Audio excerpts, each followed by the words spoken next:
Lockhart! Ethan Micheal, we're back for another episode. How are you, sir? Another episode of In Black and White. I was going to get to that. We're going to get to that. Hello, Ethan Micheal. How are you? People don't do that anymore, man. People, like, I talk about this all the time. People go right into something and it's like, hey, wait, let's start with, hey, how are you doing? Exactly.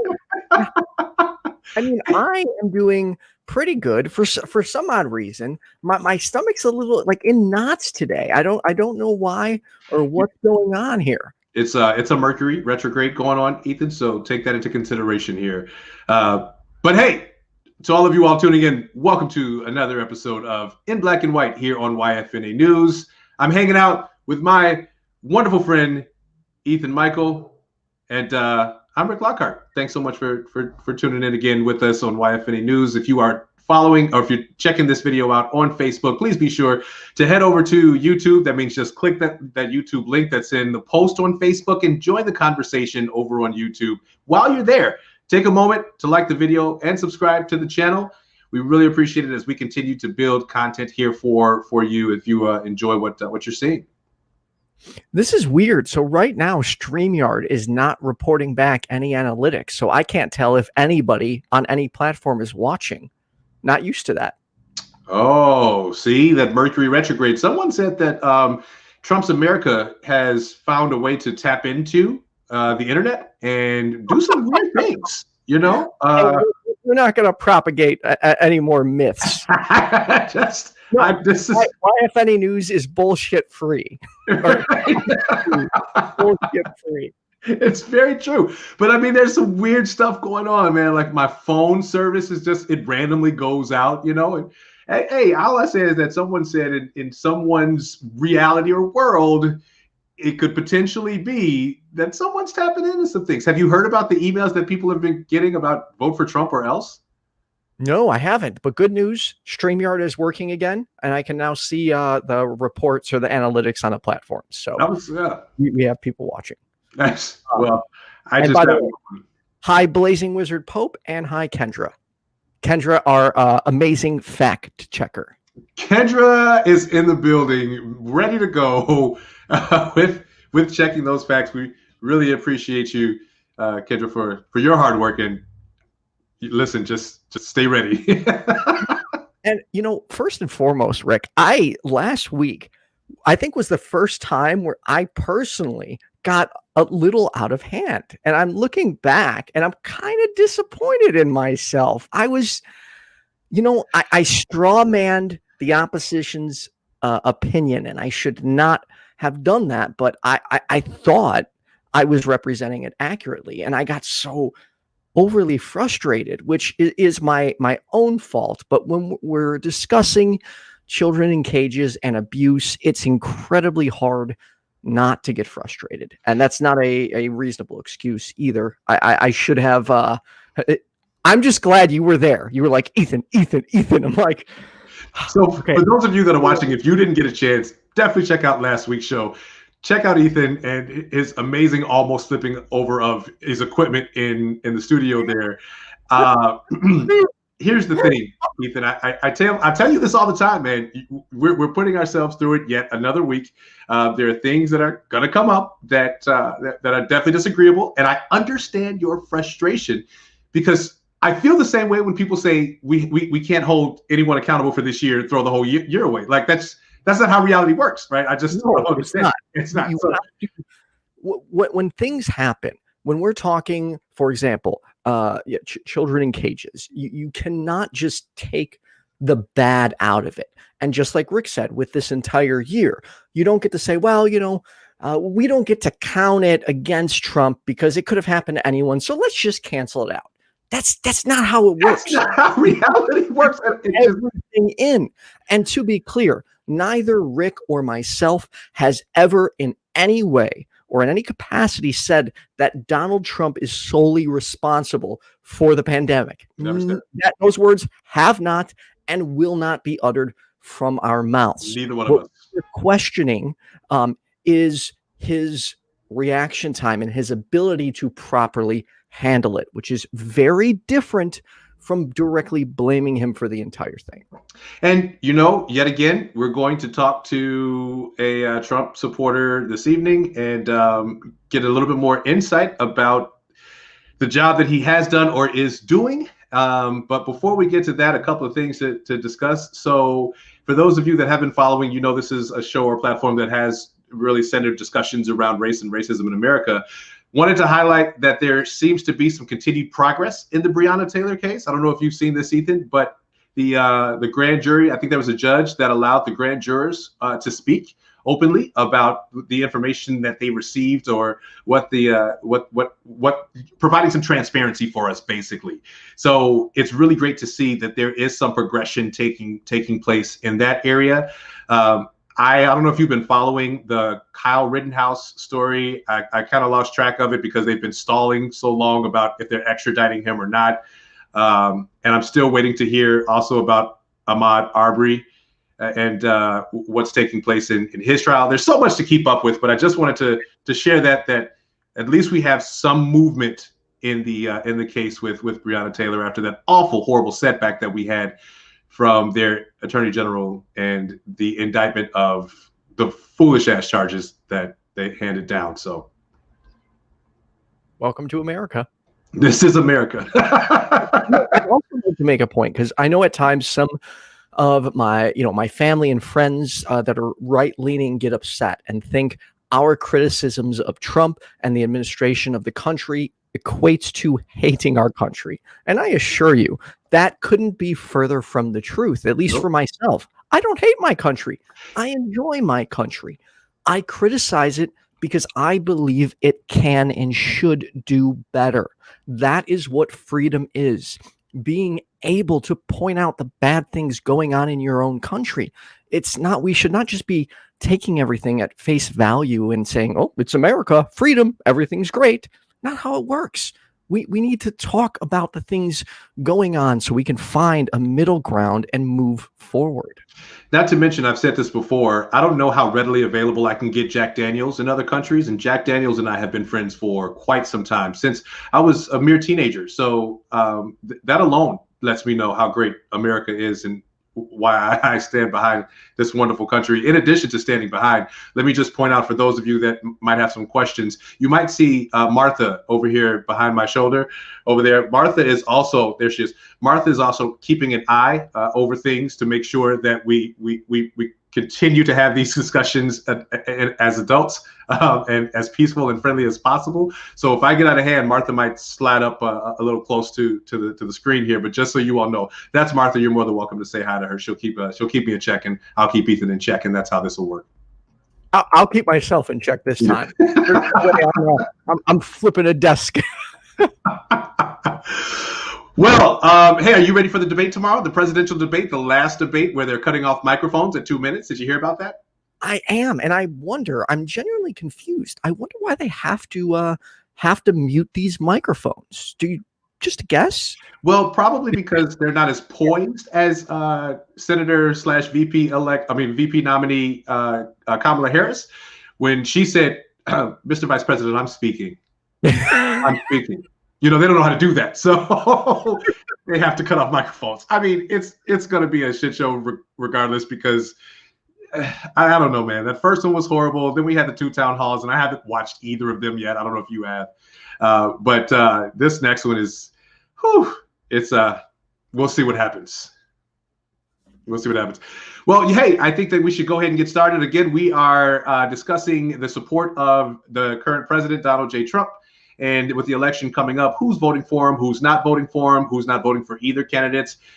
We have 2 guests joining us, one whom you've seen on YFNA News a couple of times, who is voting third party.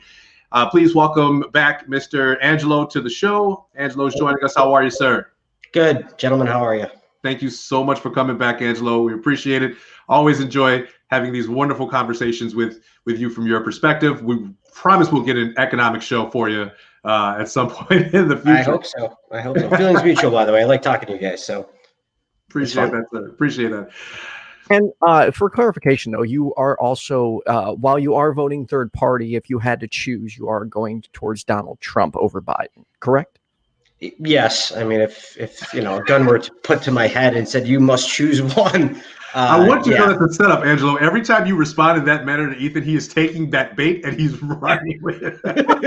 Just so you know, I don't want you to be set up here caught off guard. That was a cool setup. When presented a binary choice, I have to, unfortunately, would lean towards someone that would, I guess represent some of my views better than others. So I wouldn't have a choice in that aspect. I'm looking forward to finding out what those views are. But sure. How about we bring on our first time here on YFNA News? I'd like to welcome Eric. Eric, how's it going, man? It's going good. Thanks for having me. No, thanks for joining us. Could you, perhaps in 2 minutes or less, just give a brief background about yourself? Yeah. This would be the second time I'm voting for Trump. But previous to that, I'm 30 years old, 32, live in the North Burbs, do mortgages for a living, 4 kids, wife, house, cat. Cat person. Yes. No, I don't want any pets, but okay. Wife's cat. Wife's cat, yeah. So it came with her.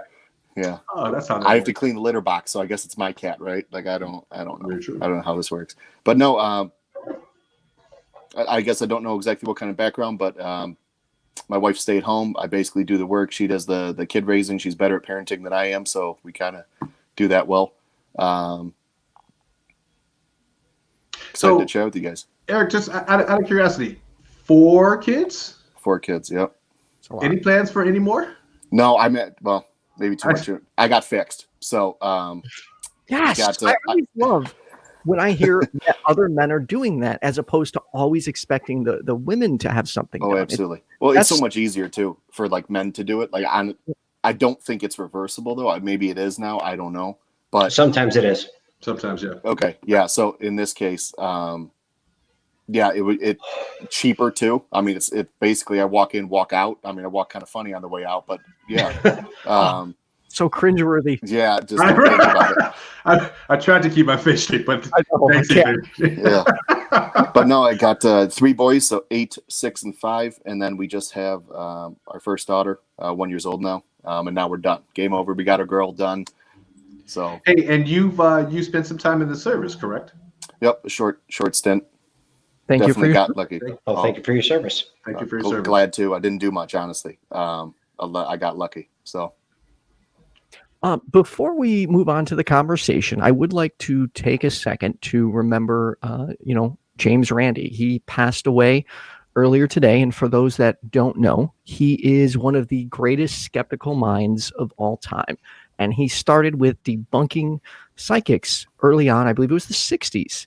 And since then, he dedicated his life to rooting out and debunking pseudoscience and bullshit through his entire life. He started the James Randi Foundation, where for over 30 years, he offered $1 million to anybody with any type of supernatural claim that could back it up under a carefully observed scientific process, I guess would be the best way to word it. And not a single person, psychic, medium, belief in God, anyone, no one has ever won that $1 million. So thank you, James Randi, to everything you contributed to the community. Hey, Eric, I think that if I can, including in your background, remind me again, how do you identify religiously or spiritually? I guess neither. I'm open to anything. My wife's was born Jewish. We don't really practice anything. Okay. We do have Christmas, but I do have family that's Jewish, so we kind of do both. Okay. And just for people that are joining us maybe for the first time, or just as a reminder, Angelo, Eric, if you all could just identify which political party you most affiliate yourself with. Republicans. I'm a registered libertarian. Okay. For those that don't know, I was a registered Republican until 2016, and I was 1 or 2 months away from voting for Donald Trump. I was content and fully believed that he was the answer to America's problems. Now I have actually not voted Democrat since then. This is going to be the first election that I vote for a Democrat. And while I'm not wildly excited about it, I am unbelievably excited to cast my vote against Trump. And if anyone has any questions, yes, I typically vote Democrat. As much as I would say that there are some conservative beliefs that Black Americans as a whole align or are very similar to with the Democratic Party, the Democratic Party for me identifies or at least speaks to most of the issues that are important to me, being racism in our country, LGBTQ observances and rights, so on and so forth. So I typically will vote Democrat. I'm going to flip you libertarian, Rick. I really will. I promise you I will. And I'm not far from it. I promise you I'm not. I'm really going to look at that for the next election. It just won't be this one. I'm just going to put that out there. You don't understand. Not this one. Angelo, Rick doesn't want to waste his vote this election. Let's get into it. I mean, if we're being honest, it's like there's two teams in the NBA Finals, and Angelo's like, hey, I'm going to vote for this other team that's not even in the finals. To me, it doesn't make sense. But we got into that in the last show. For the record, I'm just giving Angelo a hard time. The fact that he's voting is important. Just get out and vote. I'm not going to shame someone for the candidate they vote for. So, Angelo, if you vote for Trump, I do respect it. Sorry, Eric. No, I can't expect it. Yeah. I do respect your decision to waste your vote. Hey, just a reminder for those of you that are joining us on Facebook, go ahead and click that YouTube link. Join the conversation, the live chat over on YouTube, and like and subscribe to the channel while you're there. Definitely could use that support. Hey, so Eric, since you're new, this is your first time. Why don't you maybe get us started off for those that are watching, to kind of give us some of the reasons and background that you have supported Trump and you supported him again in this election, or have you voted for him yet, or? I haven't. I know Angelo was talking before possibly doing a mail-in vote. I just don't trust it. I'm not saying I'm not a conspiracy theorist, but I like the idea of going in and doing it. So I'll vote on election day. I'm doing the same thing. I'm going in and voting. Although I'm not waiting till election day. I'm going to do it on Friday at my local office. Good deal. Probably a good idea. I assume there's going to be a huge turnout, especially in Illinois. So why do you think there'll be a huge turnout there, Eric? Oh, because everything's polarized. I mean, yeah, I don't think anyone's sitting on the bench anymore. To be frank, I don't. More people care about politics now than I think they ever have. Everything's politicized. I mean, I would agree with that statement. I think one of the biggest problems, though, is both the media and the noise surrounding these conversations. Everything's polarized. I mean, is someone playing the video in the background? On the bench anymore. That might be Enzo's sound. You took the headphones out. Sorry, we're good. Sorry. We need producers. There is a lot of noise around this election, and people, unfortunately, are just spewing hate and yelling at each other. And that's one of the things why I like doing this show is I like putting just people. Angelo, what are you doing? Are you done? Can we continue the show? I'm telling you, we need producers in every guest house just to get this set up for. I'm sorry about that. Won't happen again. See, libertarian. He just likes my voice. I don't even remember what. There's just. I wish one of the reasons I do this show is trying to get people who disagree to just sit down and have a conversation, remove the noise, remove the yelling, and let's find out not only why people believe what they believe, but if they have a good reason to believe what they believe. So with that, Eric, please go ahead. Well, 2016, I guess I can start there. I supported Trump from the very beginning. I guess simplest way to say what I believe in is I don't like the government. I don't like very libertarian in that sense. I don't necessarily like them having control of everything, telling us what we can and can't do with our money, what we can and can't do with our body. I would say I'm a very liberal conservative. I'm not trying to be in everyone's life, in everyone's bedroom, in everyone's doctor's office. I don't want that. I want less government. But when it came down to it, I'm anti-politician. I've never really supported a politician. Trump was, when this first started, 2016, he was the outsider. He was a maniac, and he was going to destroy the government that I saw was a problem. That's why I voted for him. I mean, it's a short version, but that's basically why. He was the hand grenade we could throw into the White House. It's funny.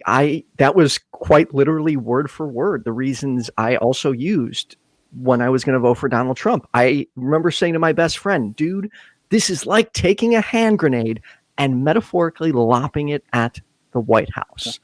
But for me, as time went on, I found he is just as much a part of the system that he claims he's trying to take down.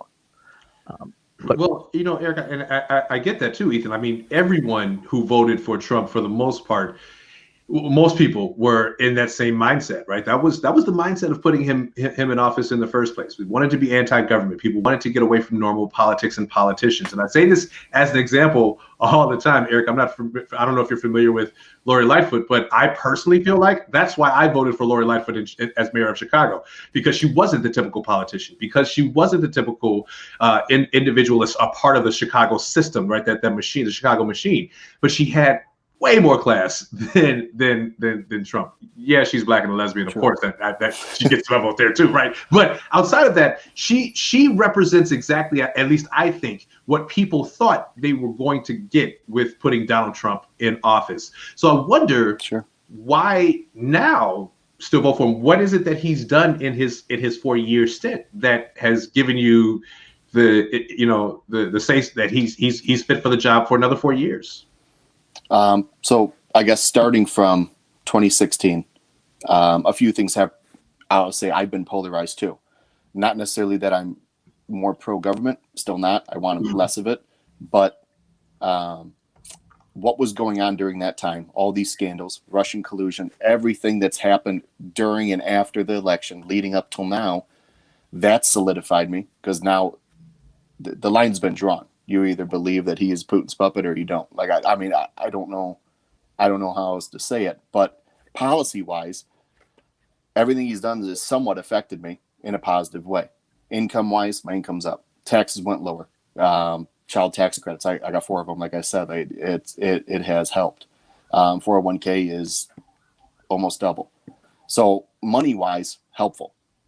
Policy-wise, I'm anti-war. I don't think we should be sending anyone to any country unless it's some type of preemptive action to protect us, like the whole Iraq, where's the WMD, is all this junk that happened, in Bush, and that's what made me so anti-government.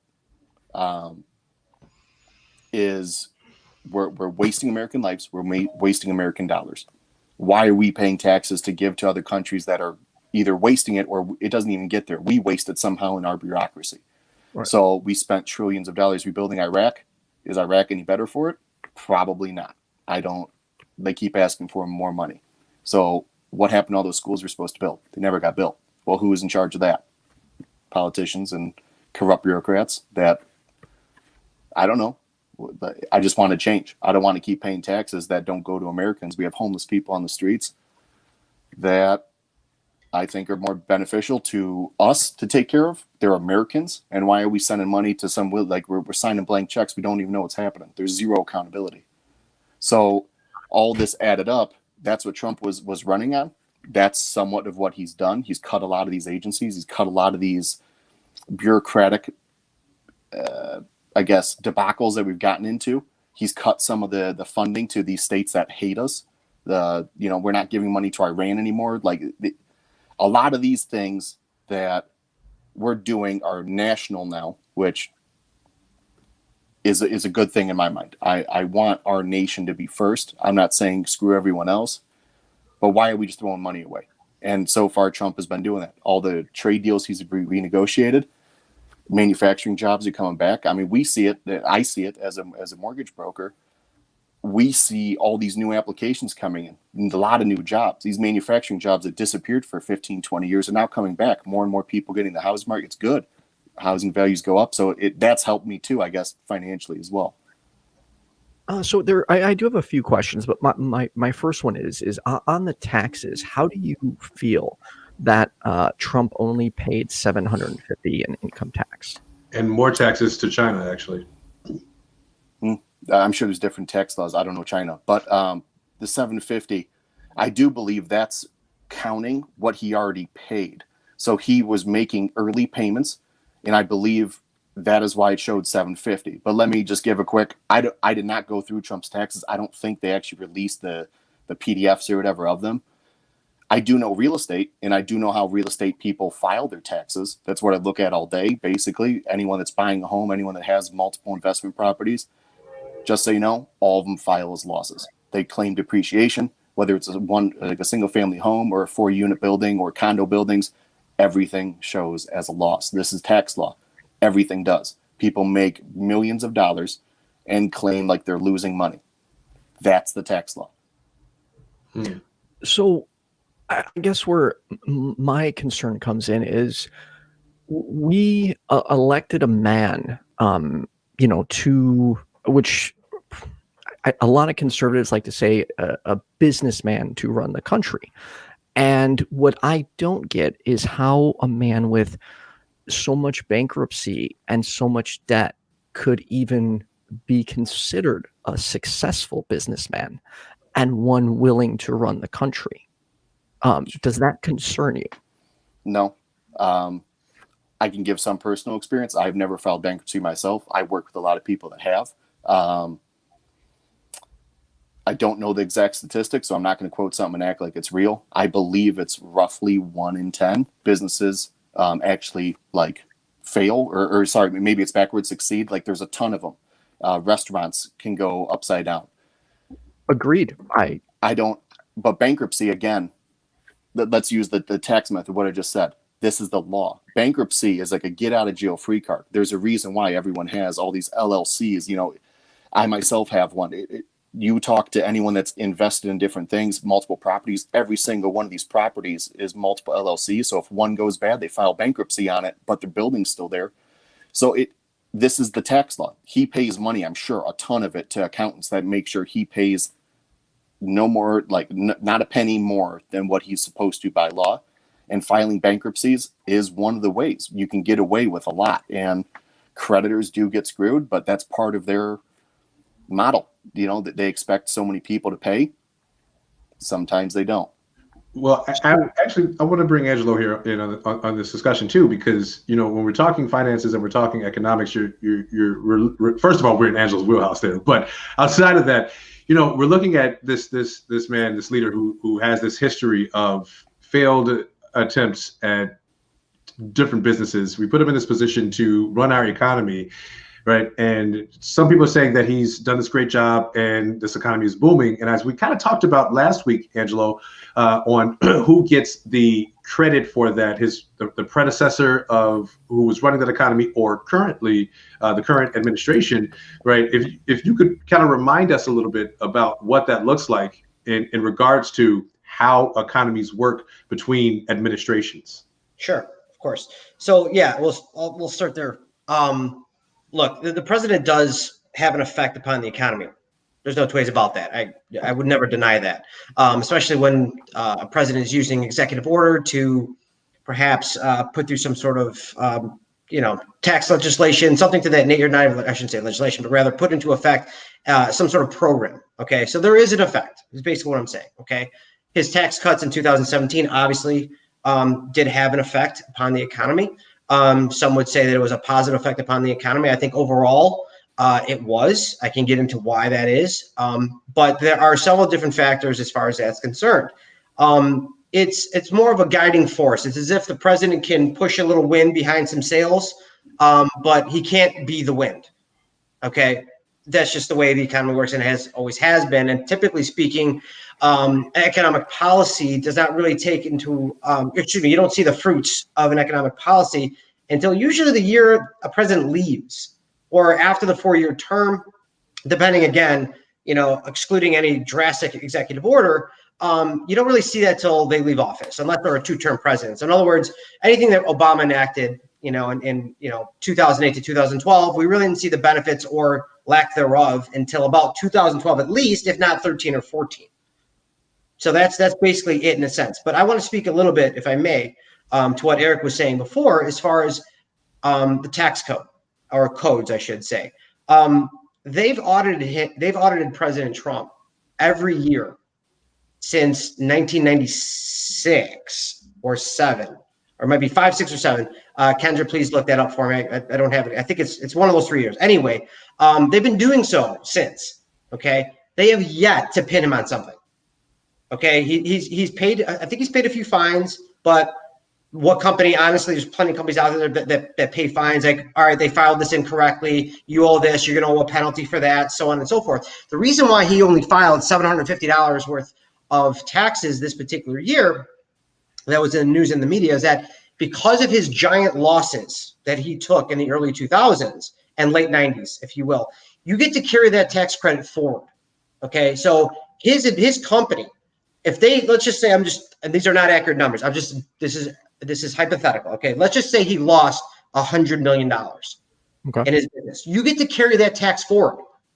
It's a tax credit forward. So until the business makes that $100 million back, you technically don't pay taxes on it because you're still in the hole. Okay. Now there's technicalities to this. Okay, this is a broad idea of ours, what I'm talking about. I got you. Go ahead. Okay, so you carry that forward. So if I lost it, for instance, last year, if I lost $50,000 in an investment, I start the year negative $50,000. Okay. So there's that. That's why, like, okay, look, unfortunately in politics, especially now, we take these headlines and they get plastered everywhere, and they get swallowed whole, right? It's just he only paid $750. Well, here's why. I got you. Yeah, here's why. A, that's one of the reasons why. B, I hate to point out the obvious here to most people, but most people don't understand how this works. President Trump did not write the tax code. Okay, you want to blame somebody for the reason why he only paid $750? Blame legislation for the last 50 years and beyond. All these tax codes that are on these tax codes, are on the books from prior legislation, prior presidents, prior houses of Congress, prior senators. Okay, sure. The onus is on them. So my point to anybody out there listening, if you're upset, please be upset at anybody that wrote the tax codes themselves and passed through this legislation. Any president that signed it off, don't be upset at President Trump for this. It's not his fault. Well, sure, and I appreciate you sharing that. Here's my question, I guess, when we talk about the mentality of people that put him in office in the first place.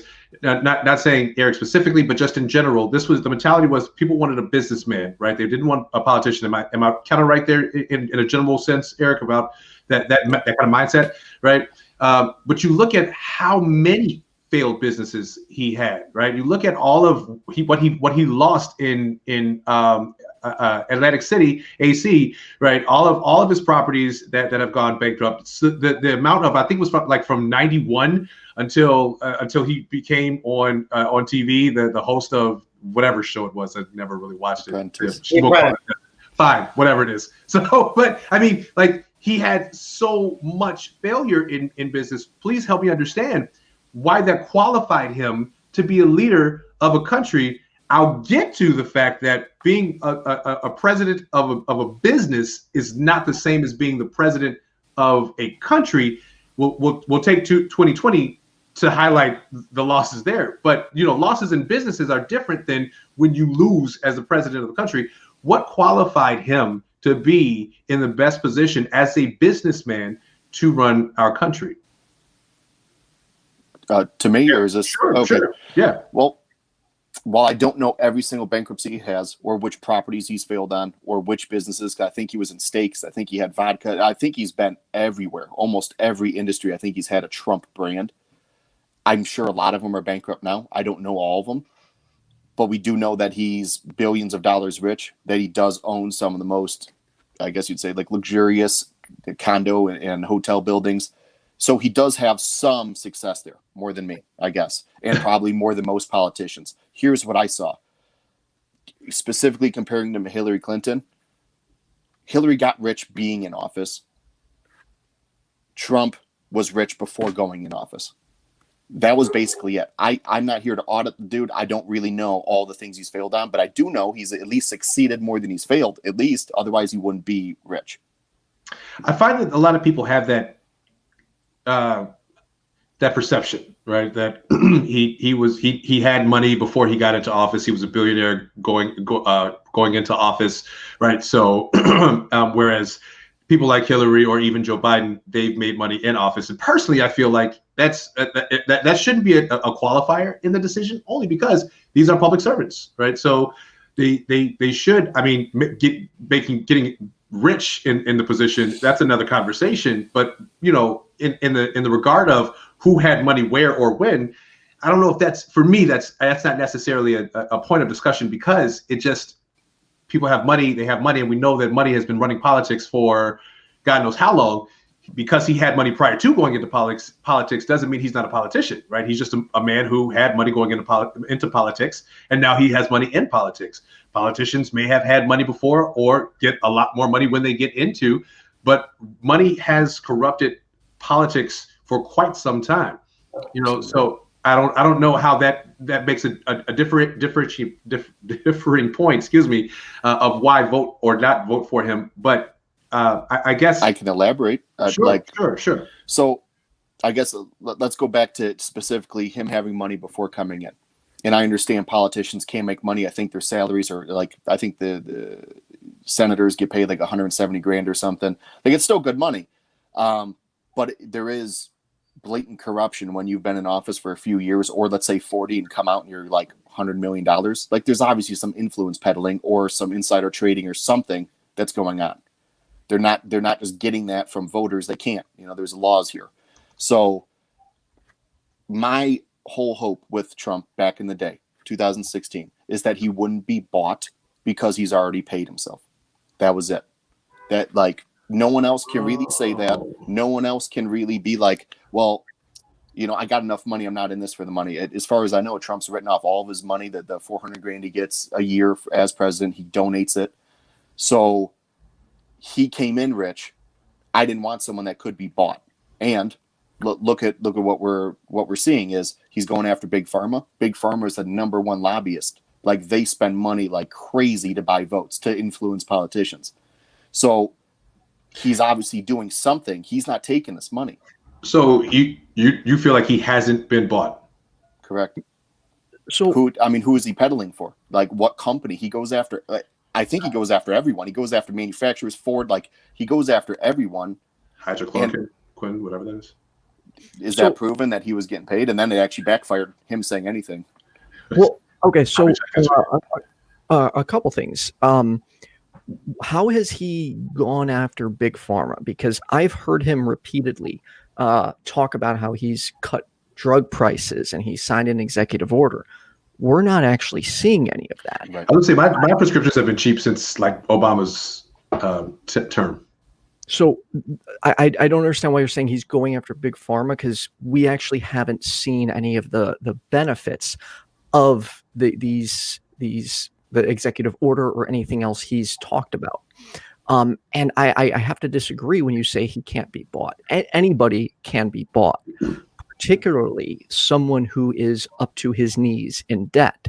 I would argue that somebody who is as in debt as he has even more, is more likely to be bought because he wants to come out from under it. Sure. Well, first thing, let's look at debt. Not seeing the tax returns, don't know exactly what assets he has. I do know he owns multiple buildings. I think we all do. All the Trump towers and facilities he has, Mar-a-Lago, etc. When I look at like a profit and loss sheet from a business, or like some type of statement regarding a business or entity or LLC or whatever, generally there is debts claimed. Again, this is part of him using tax law, and generally it's a good finance method. When you have so much money, may as well leverage it. Like, there's really no downside because you can claim all this interest he's paying. Let's say he takes a $10 million note and the interest is 10%. He can write the interest off depending on what kind of loan it is. So it's all these deductions. And I don't know, again, we didn't see the actual tax returns, but I assume he's purposely in some debt so he can get those tax benefits. Yeah. Why would you just assume he's purposefully in debt? That seems like a wrongful assumption. Sure. My job, I do a lot of investment properties for people that have money and have multiple properties. they don't necessarily want to sit on properties that have no loans, with loans being this cheap and they get the tax benefits. So a lot of the time they'll take the money up front and they'll pay the 3% or 4% or whatever it is, the mortgages on the property or whatever. I'm sure Trump gets some crazy deals, or I don't know. We don't know because we don't see that. We only see a news report that doesn't even give the taxes. But generally, you want to write off this interest, and you can. So if you have a cash flow of $10 million, why not write some of it off by taking a loan out? Sorry, go ahead, Angelo. Thank you. Okay, so basically what Eric is highlighting right here is, look, if you have a certain amount of revenue coming into a business, okay, and you've been sustaining this type of revenue for a certain amount of time, 3 to 5 years, there's nothing you can't buy through an LLC. Okay, you want to buy your car that you use, you can write that off. You can buy, the company can buy the car, you can use it. They can buy property. So once you get to a point where you have X amount of revenue, okay, a bank, and Eric can speak to this, or any lender can look at this and say, all right, well, you have X amount of revenue coming in. As long as I have just enough revenue based on my tax returns, okay, to incorporate that next expense, whatever that next expense might be, whether it be another piece of property, maybe acquiring another business, at the end of the year, when it comes tax time, you can show, all right, well, I actually profited $1 million this year, but I also bought $1 million company. Okay, so now that $1 million is no longer profit. Exactly. Okay, it's now been reinvested. This is how they do it. They do this on purpose. They've been doing this for 107 years since they first started the federal income tax in 1913. Okay.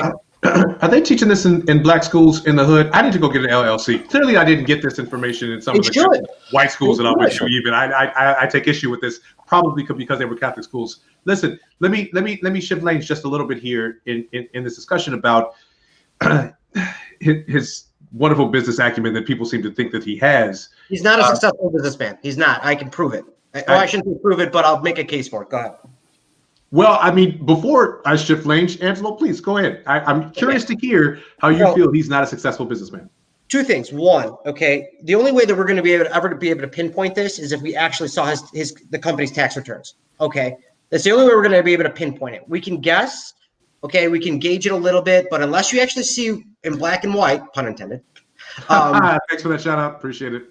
We're not really going to know. Here's the thing: his father was highly successful, owned a lot of property. Okay. And the only way we can start off is we can actually assess what his father accumulated in wealth. And I'd have to look up the numbers again. I have seen it, exactly what his father was worth when he died and the wealth that he accumulated, the amount of property he accumulated.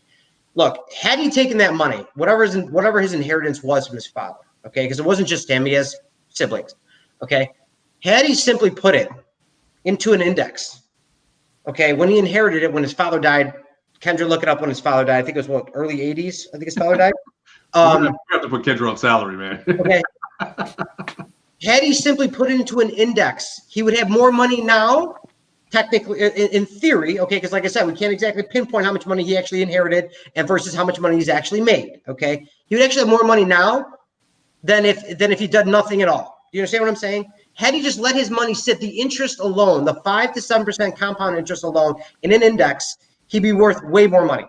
Okay, so A, first off, second off, number two, the amount of bankruptcies, and I get it, bankruptcies are not necessarily an end-all be-all to judge whether or not somebody was successful. You have a lot of successful people, companies out there that had a BK out of some bad LLCs.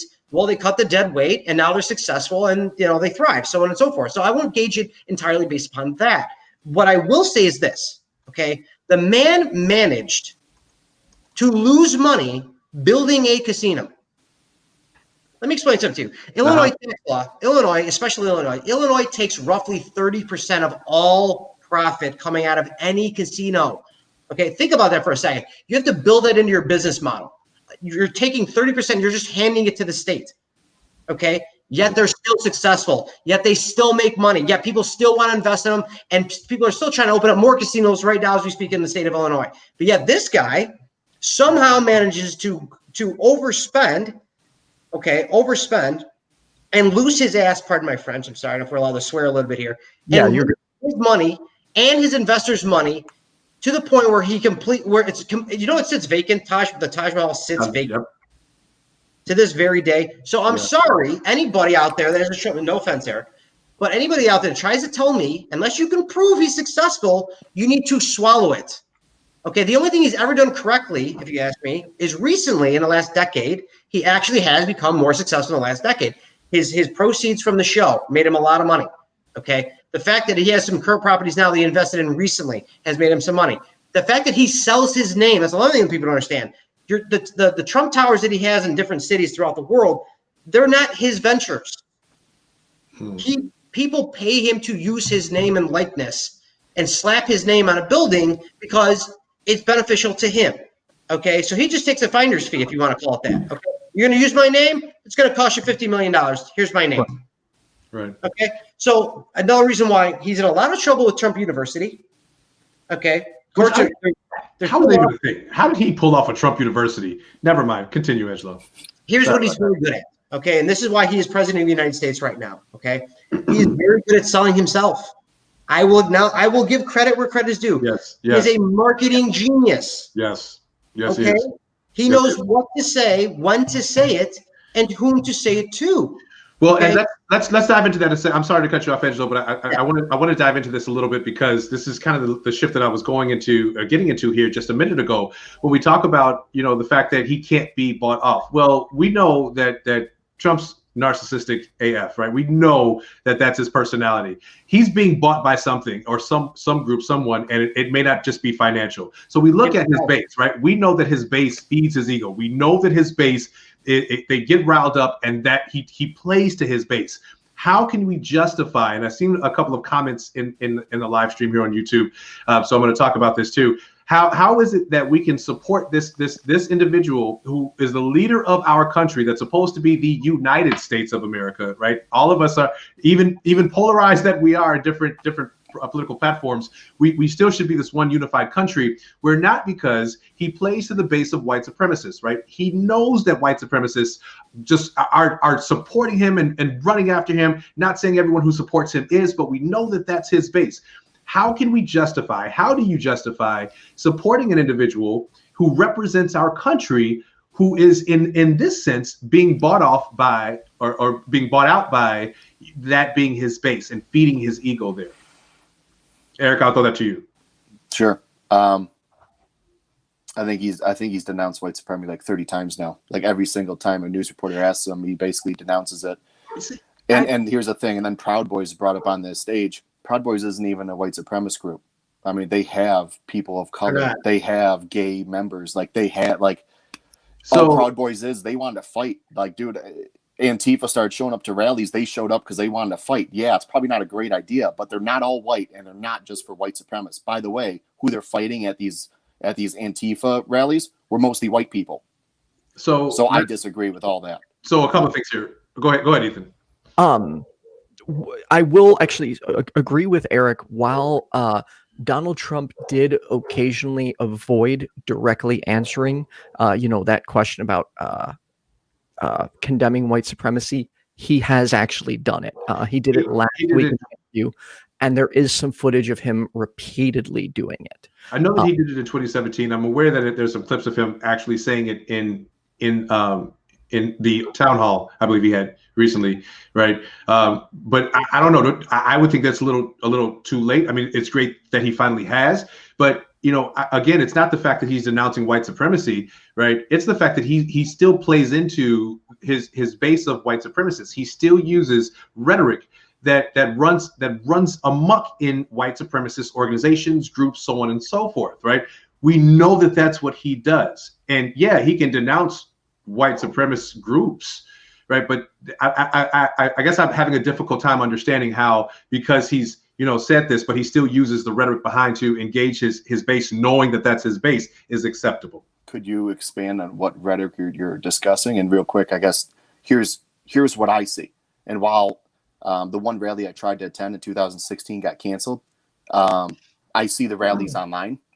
And when he talks about, because like you said, he's a master marketer. He likes to throw out numbers. He likes the base. He likes the energy. When he throws out record low, like black unemployment or Hispanic unemployment or women like all these benchmarks that he likes to claim, and you guys can discuss if it's really up to him or not, the whole crowd cheers. So if the white supremacists are his party, where are they? Well, By the way, I'm a Trump supporter. I've never met anyone that's like, unless there's some low key where people are like Nazis and they don't talk about it. By the way, I won't associate that with them, but I've never, like, I've never met any white supremacists, and I've been around other Trump supporters. So I guess where and how and what rhetoric am I missing? Because if he's like, if he threw out a white power, and I understand like he wouldn't, because that'd be like suicide. But I think you, like, what are we missing? Him talking about illegal immigration? I don't think that's race. So here's the thing in terms of, and I'll let you take this in just a second, Rick, is he just asserts things to get everyone riled up. So of course he's going to say, I've done the best job I've done more for the black community than anyone else. It's just, It's rhetoric. It's not true. He's just throwing things off the hip. And of course his base, whether they are white supremacists or not, which the majority of his base, to be clear, I don't think the majority of his base is white supremacists. However, I do think the majority of white supremacists support Donald Trump. That being said, they're going to cheer it on because it's one of his accomplishments. And that's one of my biggest issues is he goes on Twitter at every interview, and all he does is make these baseless assertions or claims of all these accomplishments he's done, which in fact most of the time aren't true. He has a well-documented history of lying. And sorry, you wanted to get into the race thing, Rick. Well, just kind of briefly, and Eric, I can appreciate that you may not have known that you've met white supremacists, and as Kendra pointed out in the comments, I promise you probably have. But you have to be careful. First of all, this is another conversation about what white supremacy actually is. Yes, we might be discussing in general groups that are kind of white power-ish in white supremacy, but that's not necessarily what white supremacy is. And again, that's a conversation for a different time. But to give you the one specific example, since we asked for one, I'll tell you when he requoted I think it was a Miami chief of police who was a known white supremacist who said when the looting starts, the shooting starts, or something along those lines. When he refers to the protesters who are supporting, say, Black Lives Matter as thugs, right? When he's talking about how he's saving suburban women or suburban moms or whatever the case is, that type of rhetoric, I'm sure he understands that it's encouraging white supremacist groups. And if he doesn't understand that, then that's a different conversation of how can you be a leader and not know.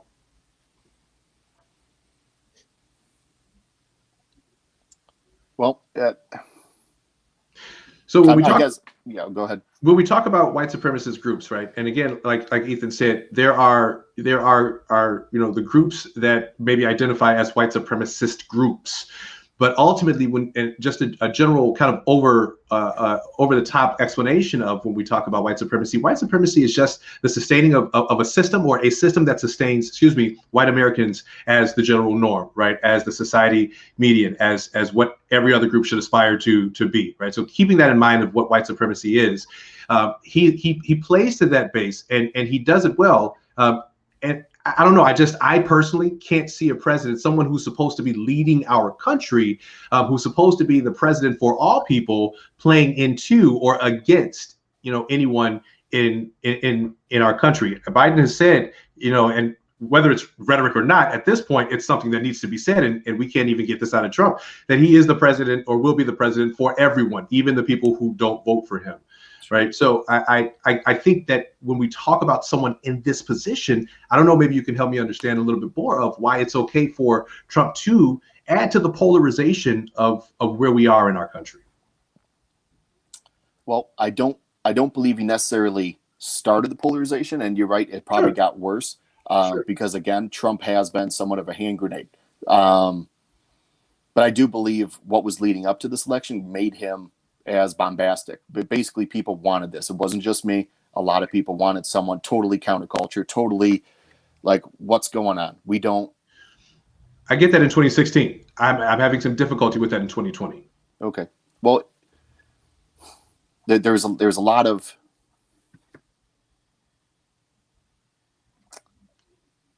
I guess I don't know exactly how to respond, because there's no. He's denounced white supremacists. He's signed executive orders labeling, I believe it was executive order, the KKK as a terrorist group. I think he's denounced both sides of like the whole like Charlottesville riot, where he's and I know this got super publicized, where there's good people on both sides. He wasn't talking about Nazis. Like, I don't know why they even marched. This whole thing, I don't understand. But there are people on both sides of both colors, and I don't believe Trump is trying to single out one or the other. If anything, and you hear him talking about on the news and everything, he's actively trying to get more black voters, because he knows that is a huge voting base for the Democrats. If he can take 10% of it, he'd win.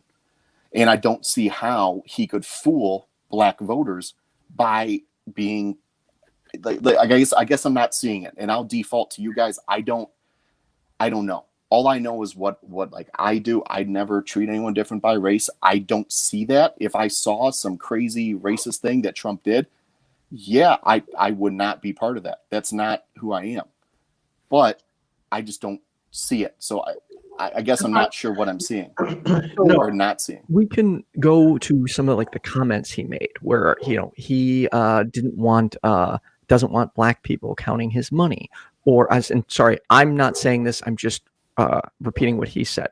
Or when he said laziness is a trait in blacks, I honestly believe that. It's rhetoric like that scares me. When were those comments made? Sorry to interrupt. Like, I've not heard this way back in the day. I've never heard that. I have to get the date. Sorry. Kendra, is there any way you can get the date for me? If not, I'll see what I can do. Hey, for those of you also who are tuning in and enjoy Kendra's wonderful efforts here, make sure that you check out her link, White Troublemakers, her site that she's spearheaded a platform for white people who are looking to fight racism and need a place to start, or just need a place to get some insight in how to fight or become anti-racist. Also, I think, sorry. No, go ahead. I think one thing is, just because he's trying to win the black vote doesn't mean he's actually doing anything for the black community. The platinum plan was, I'm sorry. Go ahead. If could you give me possibly one example of where he lifted up the black or LGBTQI community? Because, for instance, he rolled back trans rights. He moved all LGBTQIA documentation off whitehouse.gov. He rolled back the increased religious liberty to allow for people to basically discriminate against the LGBTQ community and refuse them marital licenses, or, for instance, like adoption and things like that. I assume that's directed towards me. Well, either of you, probably, okay. But yeah, either of you. Well, I do know I believe it's called First Step, where he's trying, and I don't think this is necessarily. I guess let me start off by this. I don't look at issues as a race or gender or anything. I just I treat us all as Americans. That's how I see it. So you guys are probably more well versed. I don't know. I do hear like the First Step Act, where he's talking about people that were incarcerated for, I believe it was petty crimes. And this actually goes directly against Joe Biden's, I think it's 1994, where it's like the 3 strike. There's people that barely, basically, weed charges or something, and now they're doing like 10, 15 years. I believe the First Step Act is trying to get these people out, no matter the color. I believe he's just trying to get them out, because why are we wasting our people? Like, how it's totally unfair, especially now with how legal weed is. We have so many people rotting in jail for dumb things. And I do believe that affects both white and black and sexes. I don't have all the data, but I do know that it has helped at least some. It does disproportionately impact the black community, but Donald Trump hasn't actually done anything for marijuana. No. Yeah. And in fact, him and most of the right are typically against marijuana use, which I don't understand. Go ahead, Angela. Thank you. Two things. What Ethan mentioned earlier about his actions on LGBTQ. So a couple of things that you mentioned, to be honest, I'm not really versed on that legislation. I'm surprised I didn't see it. But the one thing that I did notice about 2 years ago, which did make significant headlines in the news, was his changing of the military and how they address LGBTQ people in the military, and as far as how they do that. Now, what that really surrounded, to be honest, if you looked into that and why the reasoning was behind it, and it was actually had more to do about, okay, so let me give you an example. If somebody was in the process of being transgender, or is transgender in the process of transitioning. Thank you. Sorry. Thank you, Ricky. Thank you. Okay. I gotcha. And they entered the military. Okay. Well, the military covers your health expenses when you're in the military. Yes. Well, the problem is that we did, and I get it, it's a small amount, truth be told, but they had cases of people signing up in the military, enlisting, and then saying, well, I'm transitioning and expecting the military to pay for it. So there was a piece of what that had to do with. And to be honest with you, and me as being a libertarian, of course, however you wish to live your life and whatever it is that you so choose to do with your own life, I have no say-so in that whatsoever. But if you're going to ask for taxpayer dollars to pay for your transition, that's where I have issue. Do it on your own, by all means. But let me jump in for a second, Angelo, because why is the military paying for it? Doesn't the military pay for people to go to school, and people are using the military to go to school? Like, I mean, so they can get a better education, and they were probably low lifes before they got into the military. They got in the military. Now they're. I mean, notice there's no, and that's no offense to anyone who's in our services. If in the event that is something that's offered by our services, right, our armed services, is that they are in a position to cover some things to help people out, to help citizens out that wish to devote their time to our armed services, then why should that be a problem? Well, okay. So is it because it's somebody's transitioning, gender, or does it have to do with? I mean, and I'm not directly posing this question to you necessarily, but in a general aspect of, right, if people are using the military or military funds and services for their own benefit and anywhere else, why should it be a problem when it comes to covering the expenses that they need for transition? Sure. Okay. So the only thing that I can present to you as far as that's concerned is that. Uh-oh.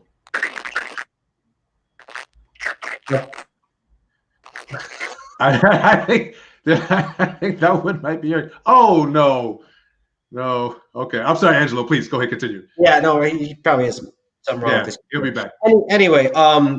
So yes, I agree with you, Rick. That's actually a very good point, and it's a counterpoint that I've actually heard.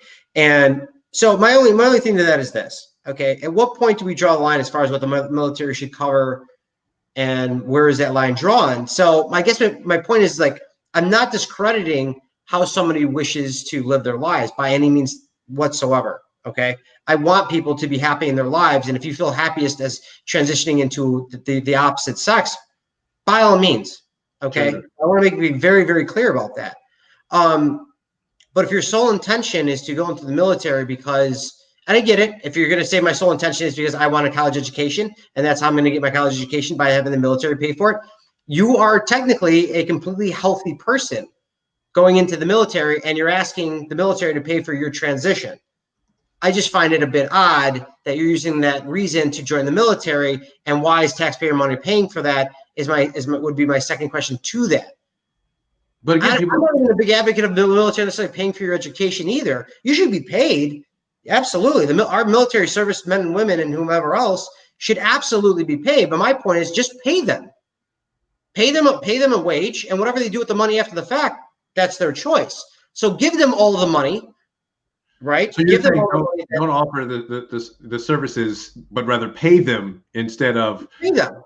Just pay them a real salary or a real wage, what have you. And instead of saying, all right, we're going to offer you this benefit, we're going to offer you this benefit or this benefit, pay them a salary. Whatever you do with your money at that point is nobody's business but yours.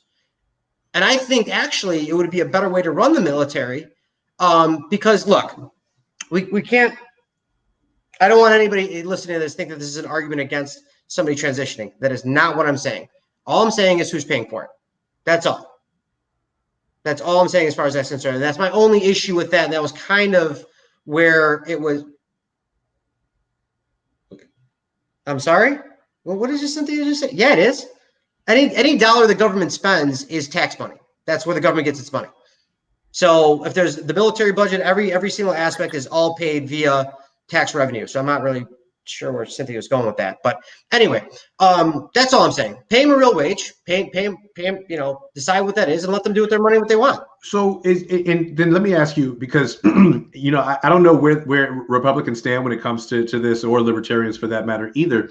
When you say pay them a wage, are you saying pay them a wage that's going to be enough for them to come out of retire from the military and have a mortgage paid for, make that into an hourly or a salary amount, have money to go back to school, but just pay it in wages versus, all of that, all of those things that our vets need to have. Again, to Eric, thank you for your service. These are the people that have spent some time in our services, have defended our country, have put their lives potentially at risk. Their families have had to sacrifice, right? So are you saying that it should just be a wage that they receive versus our country using whatever federal money, whether it's taxed or not, or wherever else they get it from, they shouldn't be covered in the things that they want to do with their life? Okay, so put simply, look, they should be paid a wage just like any other job is paid a wage. Okay, so I'll give you an example. All right. Sure. If you have whatever job that you have, perhaps they offer health benefits as an incentive, if you will. They'll pay for your health benefits, your premiums as an incentive to be an employee of their company, which is fine. What I'm saying is just pay them according to what their position is. Okay, because they do get paid differently, obviously, depending on their position. I know several people in the military, several career people in the military that are very close to me, and I've spoken to them in depth as far as this is concerned. They don't really start making any real, quote unquote, real money until you're about 15 to 20 years in. Okay. Sure. So my point is that they should be paid a salary, and whatever they want to do with their money after the fact is fine. I don't have any qualms with what you do with your money. I'm saying, help me understand what it is that when you say salary, are you saying like a $100,000 a year salary, or like $400,000 so that they can take care of going back to school, right? They can take care of a mortgage, right? So which one are you saying? Yes, I'm saying the latter. In other words, the best comparison I can give you here is police officers. Okay, I know several police officers for CPD and also for Broadview. I know what they get paid. I know their range as far as what they make. Your average police officer in his or her fifth year, depending on how much overtime they make, and the municipality, you're making anywhere between $90,000 and $105,000 a year. Plus, you have your benefit, and you're in the union. Okay, so, and they also don't pay Social Security tax, by the way. Okay, they opt out of that because of their union. Okay, so they don't have to pay Social Security tax. It also means they won't pull from it. Okay, so they're paid. I mean, look, it's pretty good to be a cop. Depending on what neighborhood you're in and so on and so forth, the pay's pretty decent. Okay, sure. So pay them accordingly, and look, the higher up you go, just like in our other areas of our government, your U.S. senator makes more than your intern, or excuse me, not your intern, stupid analogy, your clerk, if you will, in somebody's office, right? They both work for the government. Your executive assistant that works in the FBI doesn't make what a senator makes. Mm-hmm. So you just have a pay scale. So in other words, at that point, they can opt into an insurance plan, okay, of their choosing, which, by the way, is exactly how Geico got started. That stands for Government Employee Insurance Company, by the way. I don't know if anybody knows that, but that was started post World War II. Let them opt into their own insurance plan, and then if that's covered by their insurance plan for their procedure, then so be it. Go ahead. I don't want to get too. It's just a different way to go about it. I get that. I hear your opinion, but I'm wondering. So let's circle back to what Trump did with rolling back coverage just for that, just for the coverage of transgender members of the armed forces not receiving coverage for their transition. You were citing points originally to where he's impacted the LGBTQ changes in his executive order or whatever bill that he did. Well, he likes to talk out of both sides of his mouth. Go figure. Okay. In 2016 at the RNC, he comes out and he champions LGBTQ rights, so on and so forth, and then he does something like this, right, with the military, okay, which a portion of it I agree with it only from a tax standpoint, okay, because our tax dollars pay for our military, okay, so just that aspect of it. But I'd have to look into the things that Ethan was talking about as far as the other legislation that he put forth. And I'd love to read it. I'm just not versed on it, so I don't want to speak on something I don't know about. But again, he is a chameleon. This is, in a nutshell, this is everything that we're talking about right now, whether it's his taxes, whether it's white supremacy, whether it's LGBTQ rights. He'll say in a moment what he needs to say when the cameras are on. Right. That's his genius. Okay. And this is why I do believe, okay, to a certain extent, that sometimes there's a wink and a nod to certain people in this country that you're talking about, Rick. Okay. But on the other hand, I don't think, to be honest with you, I don't think his base, as you referred to it, is our white supremacists. I think his base at this point, and actually, I mean, to an extent in 2016, but more so now, you have people that feel disenfranchised by the Democratic Party, okay, that feel disenfranchised by our government as a whole. Also, our values, where the direction of the left is going on certain topics that have come to light in the last 5 or 6 years. People look at this and they say, wait a minute, why is this going so far this way? Well, look, I don't listen. I'm just putting myself in the mind of somebody that is the centrist, that leaned towards Trump and got him a victory as far as in 2016, and might get him the victory here in 2020. Because we all acknowledge that obviously a vast majority of the people that vote for him are not white supremacists. Okay, so why are they voting for him? Let's ask ourselves this question. All right, I'm not saying we should negate this. What? Go ahead. I'm sorry. Continue. I'm not saying we should negate that aspect because it exists. Okay, obviously. Okay. But I think that there's the reason why he was able to win in 2016 and perhaps will win again in 2020 is we're looking at a shift in cultural, a shift in society, a shift in our culture that the left is propagating right now. Okay, in certain aspects, and I can get in depth with that if you want. But your average American is looking at that and saying, "Listen, no, like I understand that we need to help out our fellow man."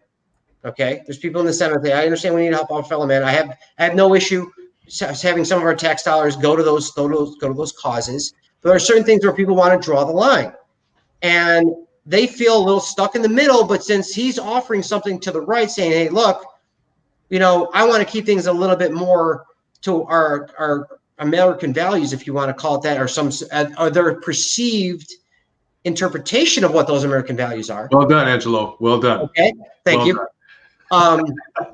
And they look at him and they say, all right, well, I guess I'm voting for Trump.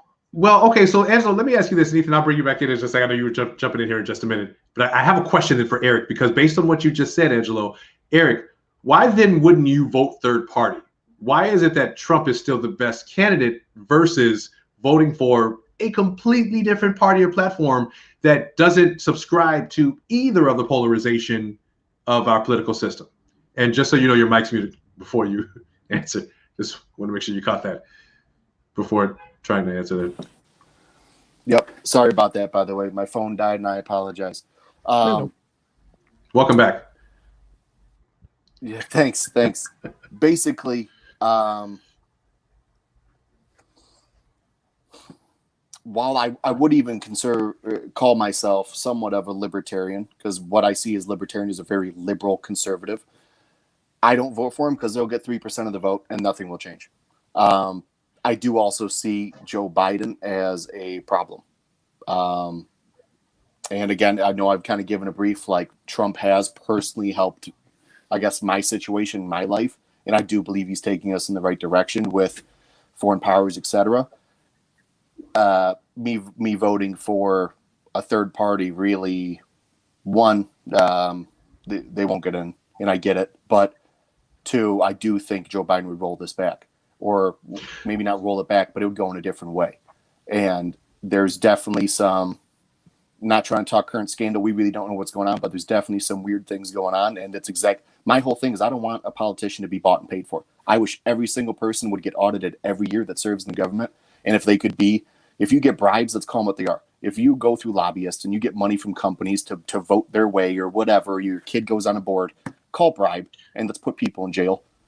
So just so I'm clear, you're saying you didn't vote for a third party because you felt like it wouldn't make a difference because they're not going to get in. So the default for you is to vote for Trump. Yes, but I also think Trump is still going in the right direction.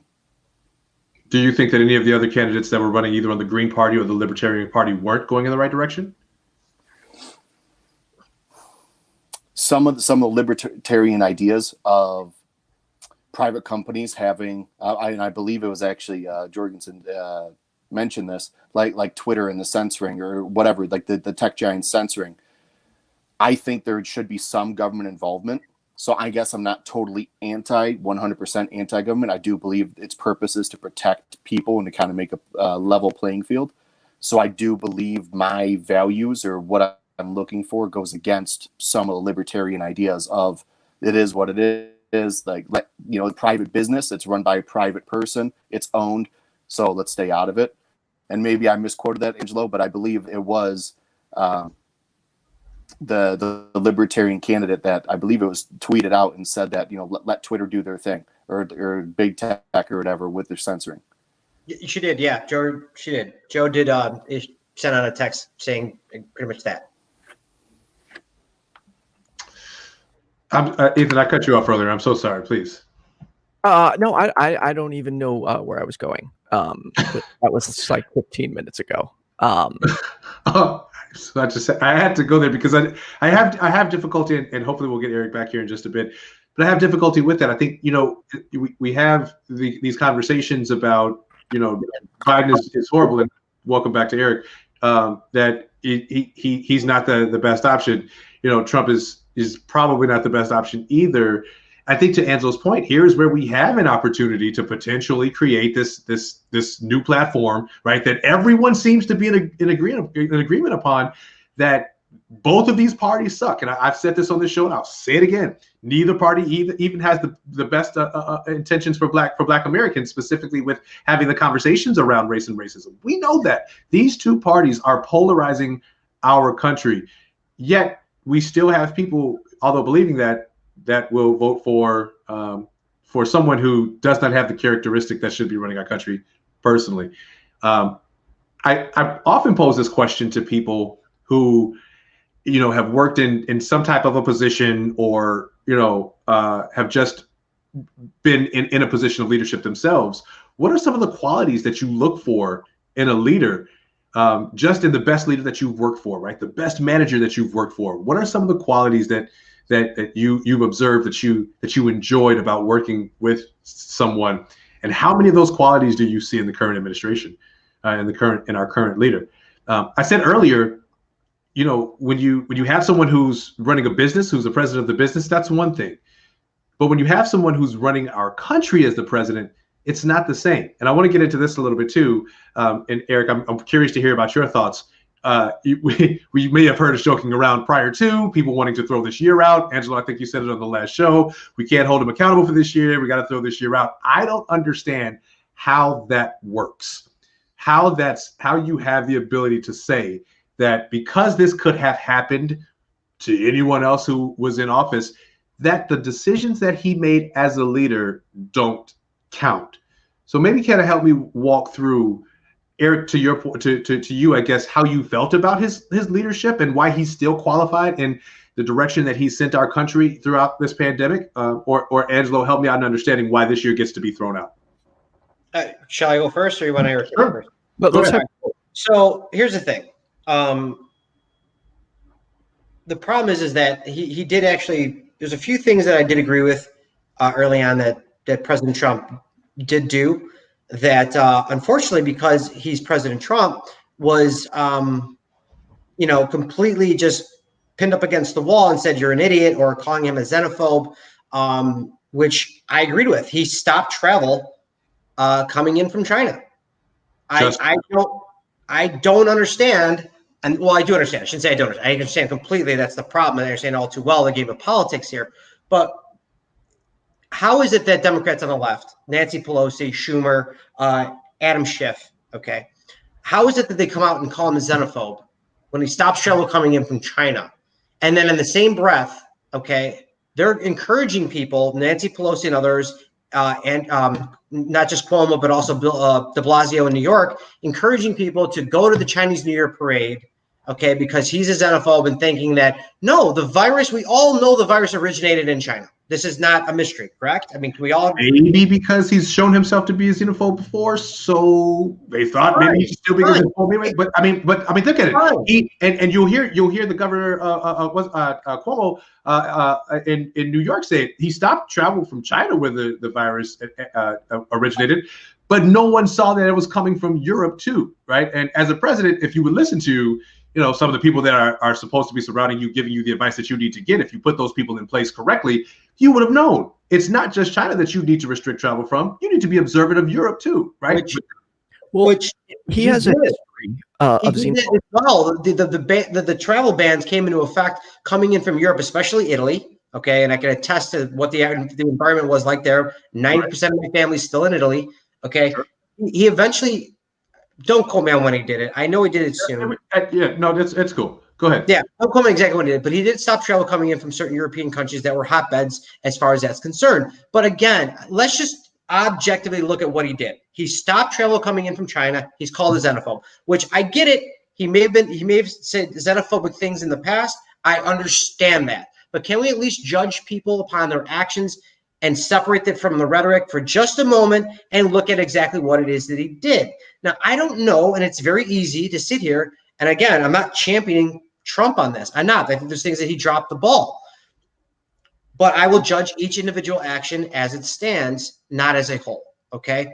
I will call balls and strikes every single time. I will call him an idiot when he's an idiot, and I will also give him credit where credit is due, okay? I don't know, playing Monday morning quarterback, hindsight is always 20/20. I'm not sure, and I don't think anybody can say, and that's the seat that the left gets to sit in right now, is saying, well, we would have done a better job. Biden would have done a better job. You can't prove it. Unfortunately, you can't prove that. So again, the only thing that we can do as rational, objective people is judge each individual action. That's the only thing we can do at this point and going forward. That's true. So for the record, I don't recall Nancy Pelosi, and when you say the left calling him like a xenophobe, yes, there are people who did that. I don't remember Nancy Pelosi doing that. They didn't call him a xenophobe for him stopping travel from China. They called him that for calling it the Chinese virus. I would say it's both. I will say it's both. It was both for him calling it a Chinese virus, which in all objectively speaking, it came from China. I don't agree with using the terminology. I don't. Okay. No, I don't. But it came from China. Okay. This is a man who wanted to ban all Muslims from traveling. He did not. He did not. He did not. Nope. Fact check that. You can do it all you want. There were 7 major countries he decided to ban from, and there was not all Muslim countries. He did a Muslim ban in the past. Yes. And Kendra, if you could, in the comments, if you can find, there was a speech where he talked about wanting to ban, quote, all Muslims. Additionally, look how he treats I'm sorry about the dog barking, the Hispanic community, and how he insinuated that everyone coming over here is rapists and murderers. He clearly has a very obvious history of xenophobia. I don't really think we could argue that. Okay. Now, am I going to say he is xenophobic for saying it's a Chinese virus? I'm not going to say that. There are people that will. I don't want to be lumped in that category. Now, getting back, though, to more specifically why we're supporting Donald Trump, one of the things you brought up, Eric, was the pharmaceuticals. And we've not seen any difference of him allegedly taking on big pharma. Could you perhaps clarify what you mean when you say he's taking on big pharma and perhaps assisting in healthcare or whatever it is you were saying he's doing? Yeah. Can you hear me, by the way? I switched microphone. Okay. So big pharma, I do believe it all is enacted as of January 1st of this upcoming year. and it is the Transparency Act, I believe is what it's called, where bottom line, you go and you go to like a hospital and they have to tell you what a Band-Aid is going to cost. He's also doing I believe it's called Best Nation or Better Nation pricing for pharmaceuticals, because we do know, I think that's one thing the left and the right do agree on, is pharmaceutical companies do rip us off a lot. And somehow like Mexico can get drugs cheaper than we do, and Canada gets different drugs cheaper than we do, but it's all manufactured in America. So it makes no sense, but it's a game they play with insurance companies. I do believe both of those are starting as of 2021. So you're right. I guess I don't see any specific change now, but you can tell, by the way, what we talked about lobbying. Do you know how much money is being given to Trump or to Republicans in general? Very little from Big Pharma. It's Joe Biden's one of their biggest owners, or he gets the most money from them, I believe, compared to any president or any of the elections. So they don't want it. They don't want him doing that. So I in terms of just revealing the drug price, like knowing how much a Band-Aid costs, that's great, but that doesn't lower the cost in any way. So that's not really helpful. And additionally, this president has also talked about getting drugs from other countries that are cheaper. That is terrifying. I don't want drugs from other countries. I want my drugs regulated by the FDA. So if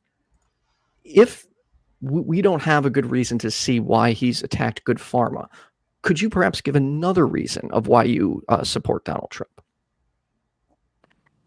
I do believe he is attacking Big Pharma. But just to go back, and I will give more reasons, him talking about bringing drugs from other countries this is all just like, when there's transparency, there's competition. So I can choose which hospital to go to that's around me if I know who's charging what. And that does drive prices down, because when you know a Band-Aid or an IV bag costs $1,000, you might go to the guy that's charging $100, and it actually makes it competitive. And that's actually one of the biggest things continuing, I guess, adding transparency to our industries, is because there needs to be some type of competition. We need to break up some of the monopolies, because all of us, no matter what party, no matter what color, creed, whatever, we all get screwed by some of these things that's what the government's there for. But we do have competition. Like, we are right now in the healthcare system witnessing capitalism at its finest hour. It is destroying the American healthcare system. And I'm going to give you an example from personal experience. About 2 months ago, I ran into, let's just say, mental distress. I had gotten off seizure medicine quite a long time ago. And apparently 2 of those drugs were mood stabilizers. So when they left my system, my brain went haywire. I went and sought out help because of the condition I was feeling. I got locked in a place against my will for 3 effing days. And do you know how much, with insurance, how much my bill is right now for 3 days? $5,000. That is what happens when we allow capitalism to run rampant. It is failing the American people. Angela, you can shake your head all you want. This is true. People are in astronomical amounts of medical debt as a result of capitalism. Not capitalism. Sorry, I have to interject here. I have to. Please. Okay. And not to get too far down into this rabbit hole. Okay, the reason why we have problems right now, as far as our healthcare is concerned, has zero to do with capitalism and has everything to do with corporatism. Okay, there is a difference, and I'll explain to you what the difference is. When you allow corporate money to donate money to a particular politician's campaign, they advocate, not directly, they won't say so, but they all do, and we all know this, they will advocate on behalf of that corporation that donates them the most money. Okay, so they will turn around, and when they need a favor called in, as much as it's actually how Donald Trump, since we're talking about Donald Trump, he has pointed this out before. Even in 2016, he goes, I donated to both political parties and politicians on both sides. Why? Because when I needed a favor, I would call them. So with that being said, the system that we have right now, because of government regulation, okay, is the reason why your bill was $5,000 and when it shouldn't be. And it's the exact reason to the point that, yes, it is. You can shake it all you want. Lack of government regulation. No, absolutely not. I will stay calm, but I'm sorry. The reason why we have these problems right now is because they draw up legislation, okay, to rig the game itself on purpose. Okay. Can you give me an example? Okay. One example is this. Well, let's just talk about premiums, for instance, okay? I cannot buy. Why? Living in Arizona. Why can I not buy a policy being sold and offered in New York? Why? Because you live in a different state. Why? No, that's not a reason. I can buy a car in New York. I can't buy health insurance in New York. Why? I don't know. I'll tell you why. Because they get together, the politicians got together with the actual executives of the healthcare providers themselves and also the insurance company and said, hey, by the way, we're going to write this in and we're going to create legislation in each individual state saying you cannot buy health insurance across state lines. That is why. That is government. I can't sell life insurance across state lines too. The reason healthcare is so expensive is just because you can't buy insurance across state lines. That's ridiculous. It's not ridiculous, and it's not the only reason. So let's continue the conversation. That is just one aspect of why. Okay, that's one aspect. Now, if I see a healthcare plan in Idaho, if free market capitalism were to actually work as it's supposed to work, okay, I would be able to buy that insurance plan in Idaho. Why can't I? Because of government regulation. There needs to be certain government regulation. I agree with you. Okay. It needs to be applied in a certain fashion. Okay. And I can get into why that is. Now, when you have pharmaceutical companies and healthcare providers and health insurance all getting together and having meetings about how they can rig this system, and they do rig it on purpose. When you don't have transparency as far as prices are concerned, there is no competition. Literally, they put out the perception that there is competition because you do have a different amounts of healthcare providers out there, and also obviously insurance companies. You have that now. You have United Healthcare. You have Blue Cross Blue Shield.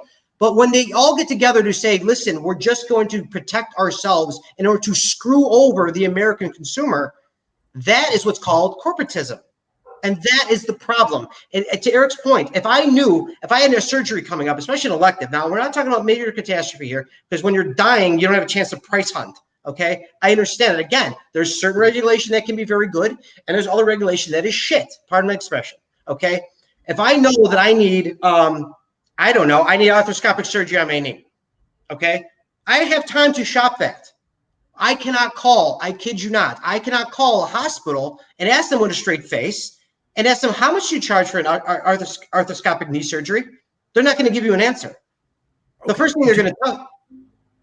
Do you know how ridiculous it is that we have to call around to find an affordable healthcare plan or surgery? This, with increased government regulations, having a mix of government healthcare and privatization, that is the way forward. Okay, if we start limiting, let Eric go. Yeah. Go ahead, Eric. I agree. Our government, again, is meant to protect us as Americans, no matter background, race, religion, age, doesn't matter. That's what I want. So you're absolutely right.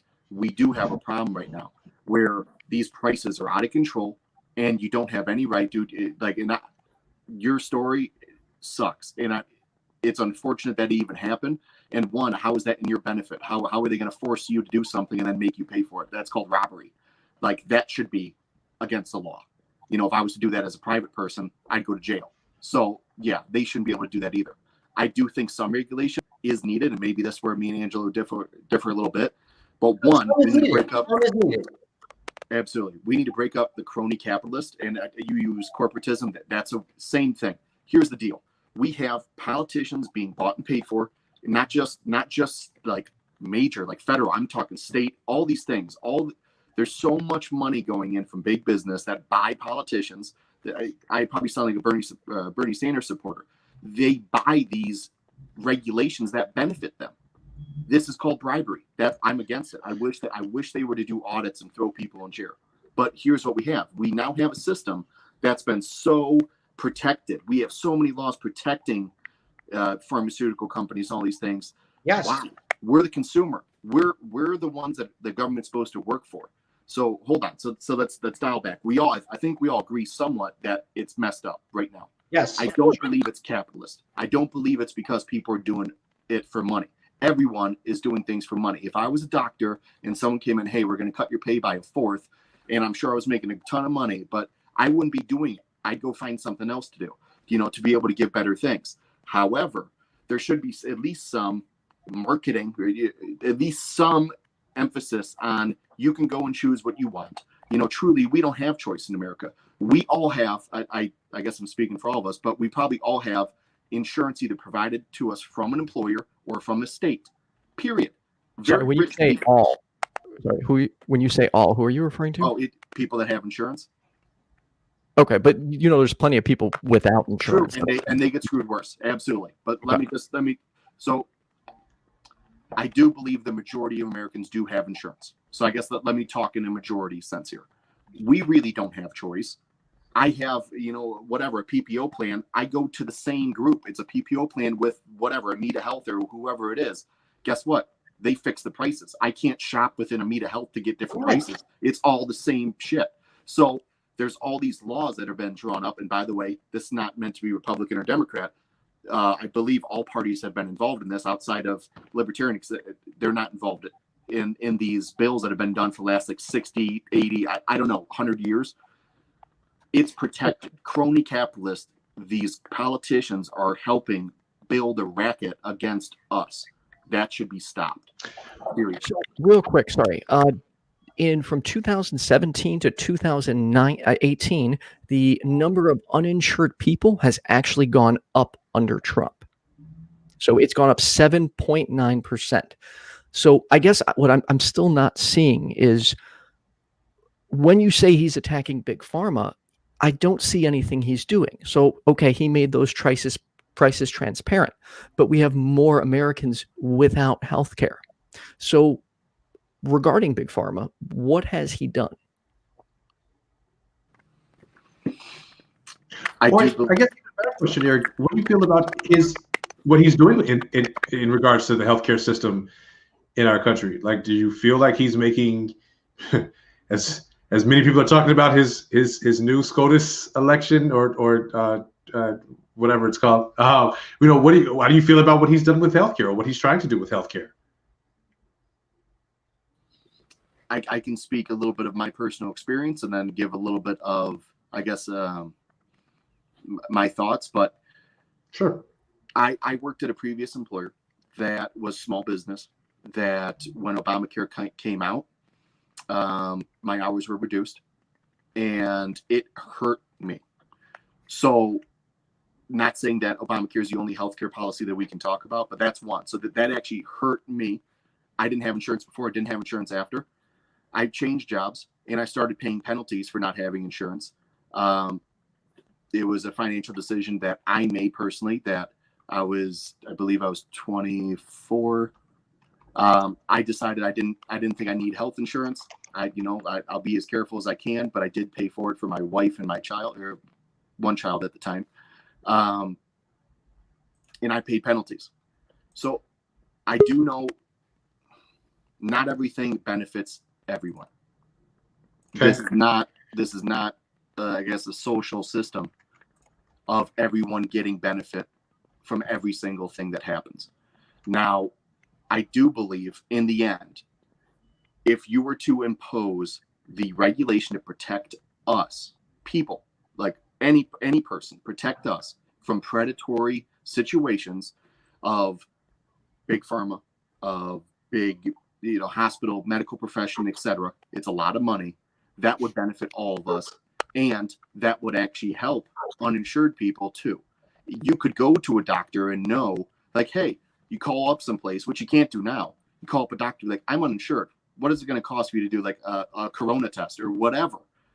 One, they don't quote it, or they won't get back to you because they know you don't have like the grain that's going to cost.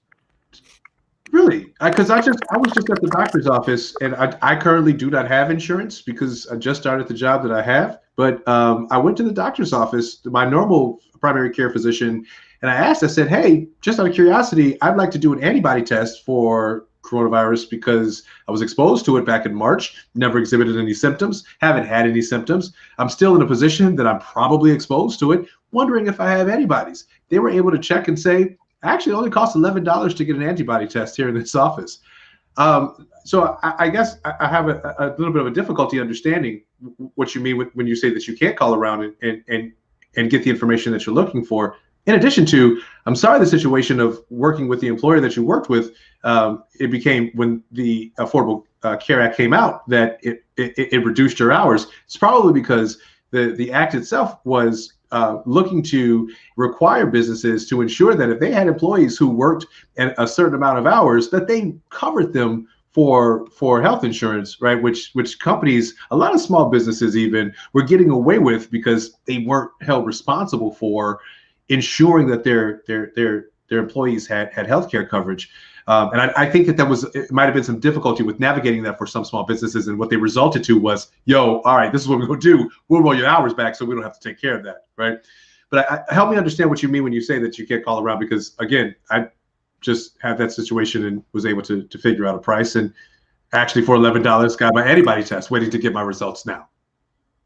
Is that me or Eric? I'm sorry. Awesome. That was Eric. I'm sorry. Okay. That's awesome that you were able to get the antibody. When I called my doctor, they said insurance didn't cover it. So maybe there's a benefit here of not having insurance. I don't know. I'm not entirely sure on that. Maybe it's due to this being a pandemic that there's something there. But I do know when I was shopping around for services, including like dentistry back in the day when I didn't have dental care, they wouldn't quote you. I didn't get anything. They're like, oh, you come in and find out. Like, well, how much is going to be in the inspection? They're like $200. Like, well, $200 just for you to look at it. Eric, you know what? I'm gonna tell you what. I'll tell you what to do. You call some of the places out in the hood, and that'll help, because all the places I call are in urban areas, if you will, quote unquote. And I got answers. Whether it's I like even going to the dentist. Like last year, I was able to call around and they gave me an actual quoted price. It's because you're in Crystal Lake. I'm going with that.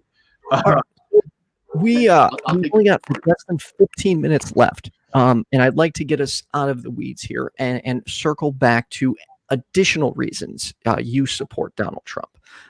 So you did list the pharmaceutical. We obviously we couldn't find anywhere to necessarily meet there, because at least from how you've explained it, I haven't actually seen anything Donald Trump's done. Could you perhaps give another reason on why you support Donald Trump? Absolutely. So one, hopefully, and by the way, I'll be mad if nothing happens come when he says it will, which is January 1st. Other reasons, there's a ton of topics. I do believe Joe Biden has said that he's going to roll back the Trump tax plan, whatever you want to call that, where he changed it. Just so you know, that directly affects me.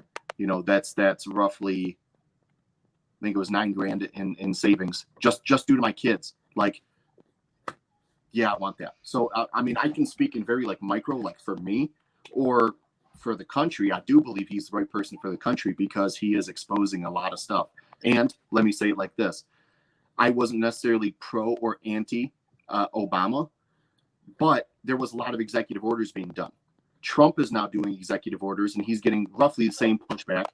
I do hope that this starts something bipartisan, Republican and Democrat, where they stop this overreaching power that a president can have, but from both sides.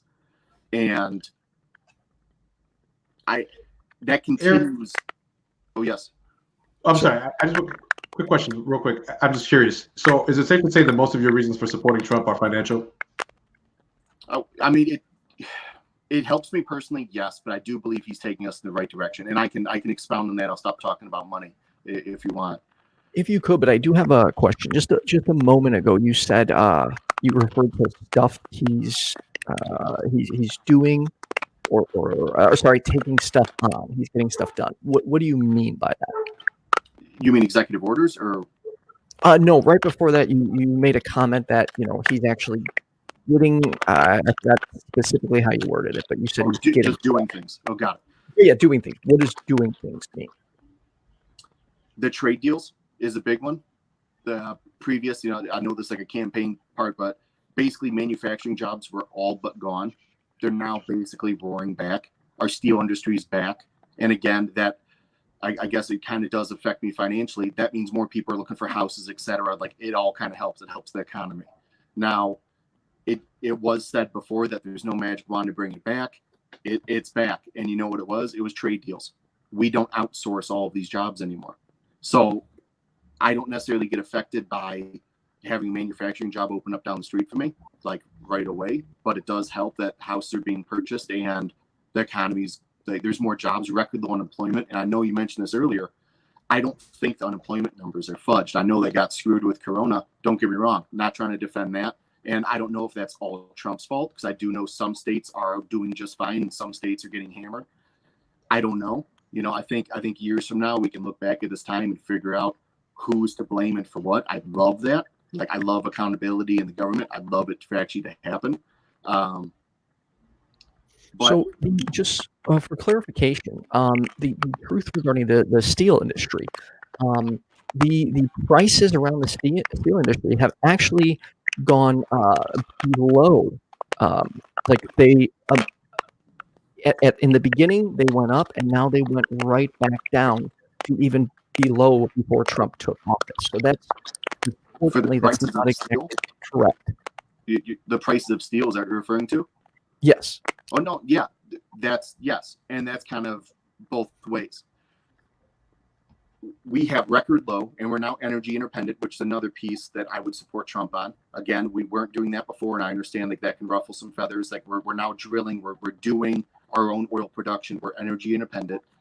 That's driving down prices for our oil and our energy, which is actually helping our oil prices, our steel price as well. But if you look at the steel industry and how many jobs there were, very little. And we had a lot of, they called it whatever, junk steel coming in from other countries because they would be able to give at like some garbage price steel that wasn't that good. And so now we're doing it again. And I'd rather be a nationalist view of this and say, I'm happy we're doing our own steel work. One, it gives us like that benefit, but two, it's jobs in our country. Are you aware that steel production was higher under Obama than it is Trump? What years are we talking about overall? Because so we're talking, if we look at 2014, steel production was at 88.2 million, and it has now dropped down to 87 million. So it's gone down 1.2 million under Trump. So unfortunately, that's not an accurate statement that he's done anything for the steel industry. I guess I could be wrong by 1.7 million. Is that units? Is that money? Like, what are we talking here? Metric tons. It's gone down. Okay. 1.2 million in metric tons. Okay, so roughly a 2% decrease in the steel industry, but we have how many more steel jobs?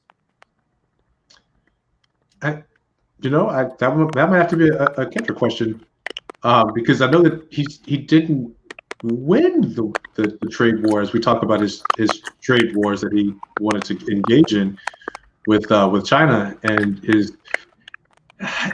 the deals that he signed between Mexico and Canada have fallen through the cracks too as well. That he implicated he would make sure it took place. I don't know where these wonderful trade deals that he said that he was going to bring a betterment to our country actually fall. It doesn't seem that he's actually accomplished that yet. And again, you know what? And Eric, I'll default to it's still his first term. I'll default to that, right? To even give that handicap to his efforts. I think Ethan's looking that up too. But while Ethan's doing it, Angelo, I wanted to bring you in for just a quick second, because I know that everyone talks about this wasted vote that takes place when you're not voting for either of the parties, and Ethan kind of gave you a little shit about that earlier too as well. Rick, before you go to Angelo, this is a really good point from Kenneth. When we talk jobs, are we talking about good paying jobs, or are we talking about jobs where working full-time guarantees a pathway to poverty? And I think his point is just creating more jobs where you're not getting paid a sufficient wage isn't really anything to write home about. Sure. And additionally, according to where is it? The largest steel maker jobs have actually gone down. The largest steel maker went down? The jobs for the largest steel maker. Yep. I'll go ahead and put the link in the comments in just a moment. But jobs Wait, have gone Eric, down. you haven't voted for Trump yet, have you? You still have time? We still have time? I just want to know, do we still have time? I mean, I haven't voted. I'll vote on election day. Okay, all right. There's still time. So, two things. I don't know the exact job numbers. All I know is what's touted and what we see. And you say that the trade deals is. Do I know exactly how many bushels of corn? I don't own a farm. I have no idea. Some of these trade deals are in the crazy numbers that I don't know. And here's what I do see is politicians talking about them. And I don't just mean Trump. I mean both sides. So when Schumer was talking about, I believe it's called the MCA, Mexico, Canada agreement, I believe he was saying it was a strong deal, that it was benefit to America. So I do know there's some rhetoric in there, and I do know there's some honest opinions. I don't know if that's going to affect any of us in this chat, or I don't know. All I know is we're not necessarily buying everything from outside of the country anymore. How important do you care about what's true? And I don't mean that in a rude way. What's untrue? So no, I'm just you do or you care about truth? Yes. I would say that I like the truth. Yes. So why would you believe something when you not only don't have the numbers, but the only offering you said was that politicians were talking about it? When we both know somebody talking about it doesn't actually mean anything. Example, Trump regularly touts things, constantly, like everything's done, but we know it's not necessarily true. So how does touting something have any relevance to whether it's true or not? In this climate, if a Democrat says something somewhat positive or even neutral on Trump, it's a good thing. But that doesn't mean it's true. Well, I don't know why you lie for Trump. I could say good things about Trump. It doesn't make them true. I mean, there's motive. I mean, you're right. Sure. I don't know the exact steel numbers. Do I know the economy is better for me? Yes. Do I believe our president when he says he's renegotiating trade deals? Yes. And do I believe he's a nationalist? Yes. So I have some faith there. And while I can't necessarily see every single change in the economy from it, I assume it's better. We see record low unemployment. So again, unless there's some type of grand conspiracy where we're talking that, our oil prices are down, our unemployment's down, and there's some type of conspiracy between all the different departments or something that's doing this and making fake numbers, it looks like it's going better. I see cheaper gas at the pump. Like I guess I can look into the steel workers and see exactly the metrics. Maybe that's a fail on mine, and I can say that. But I don't know how it gets to record low unemployment if there's no movement from these trade deals. It's not like he's taking billions of dollars and throwing it into the economy on his own. He's doing something. If right now I bring you a cake and it looks delicious, does that mean it is delicious? Ethan, are you baking now? Because, if you've got cakes going on over there that you're baking, I can imagine what they taste like. I would assume it is, unless, That's hypotheticals. Is the economy better today than before? Absolutely. What does that mean? Outside of Corona unemployment, what are we looking at? So we do have. Let me actually pull up the unemployment. Is there a household income higher? I believe so. Believe so, or so? Well, so this is where we get. Have I studied everything? No. Do I know it's affected me? Yes. Do I know other people that I know talking about it? Yes. Okay, so this is where it goes into why truth is important. Just because something is affecting you positively doesn't mean it's affecting the entire country positively. Sure. And just because people assert that things are going well doesn't mean they're actually going well. So here's my challenge to you, because we do have to wrap it up, would be write down, just for yourself before the election, write down all the reasons you support Trump, and then cross-reference those reasons to see if they hold up. under scrutiny. And that's, at least that's what I do. I am overly critical of all of my thoughts. I want to believe as many true things as possible and weed out all the false things. So I avoid making assumptions. Like, I don't assume Biden's going to do things better. I'm not going to. I don't believe in making broad assumptions. So that is my my challenge to you, Rick. We do have to wrap it up. We're at the 2-hour mark. Always happens. But I wanted to bring Angelo in just for a quick second, if you can, in a few moments, because it seems like, and Eric, if I can get you to mute your mic for just a second, it seems like, we might have a chance to sway Eric's vote a bit because he hasn't voted yet. But even if he doesn't vote for Biden, he could vote Libertarian. You say that you wanted to quickly address the fact that it's a wasted vote. Briefly tell us how it's not. Good in 1 minute or less. Okay, really quick. So, wasted vote. You need to remove this from your lexicon. And I want everyone else to remove it from their lexicon and their thought process, because there's no such thing as a wasted vote. Okay. We're all in the finals, Ethan. My team is in the finals. No, I understand that the analogy is kind of doesn't play well because you only have 2 teams in the finals, but it's on the ballot. We're in the Libertarian Party is on the ballot in all 50 states and was in 2016 as well. So I don't agree with that analogy. I think that's a very simplistic way of putting it. Secondly, even if, let's just say by some miracle, Joe Jorgensen pulls out 5% of the vote, I think we're anticipating, well, they're saying 150 million votes this time around. Okay. All right. What's my math on that? 7.5 million people. I think it's 5%, 150 million. Right.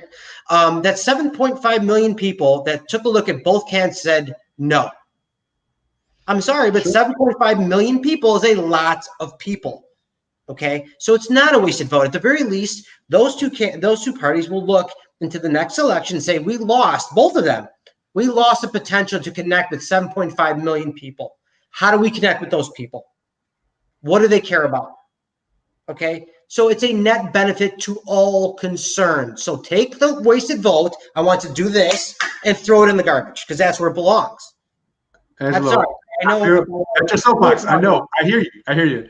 Let me apologize really quick, though. Ethan, I'm sorry. I get heated. I'm Italian. Yeah, I'm very passionate. We got to wrap it up. Okay. Sorry about that. Just so you know, I'm very passionate about economics. I'm very passionate about healthcare. So that's all. So I know it's like I was getting a little heated, so my apologies. It's Italian in you, Angelo. Appreciate that. Eric, any last words before we get out of here? You still have a vote that you can change. Wait, let me unmute his mic. Sorry. Go ahead. Hey, just appreciate you guys having me. I will do my homework and look into this and see. Calling him on a strike, like what Angelo was saying. Maybe I'm wrong on some of these numbers. Vote with your pocketbook is one of the number 1 votes there is. I do believe we're going in the right direction, but I haven't cast my vote. It's not over, and there's still debates, and there's still a whole bunch of things that can happen. Sure. Ultimately, I think we all talked about this. I hope that we have some accountability for all politicians, period. That's my main thing, including Trump. I'm not trying to say ignore him.